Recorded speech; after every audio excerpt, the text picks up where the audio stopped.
weligaa ruuxa siinin kalsooni zaa'id ah inta uu mudan yahay in ka badan, waayo waa la arkay ruux lagu kalsoonaaday balse lama arag ruux si daacadnimo u guta kalsoonidii la siiyey.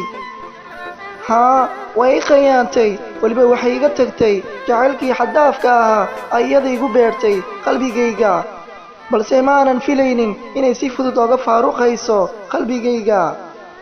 iyada ka hor jacaylka ma aanan tixgelin jirin, balse markay igu soo biirtay waxaan ku dhowaaday in laygu yeero ustaadkii jacaylka.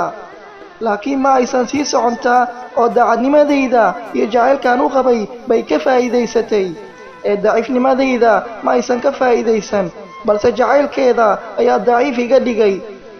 haa, waa run, laakiin si walba ay ahaatayba noloshayda darteeda maan baabi'in oo horay baan u socday, welina horay baan u socdaa insha allah. waxay maleeyeen ma taqaanaa inaan daciifnimo ka qaadayo?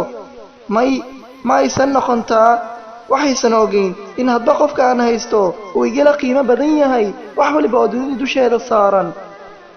iyaduna mar bay booska ay ii joogtay, taasina waa sababta keentay inay sidaa u fekeraan.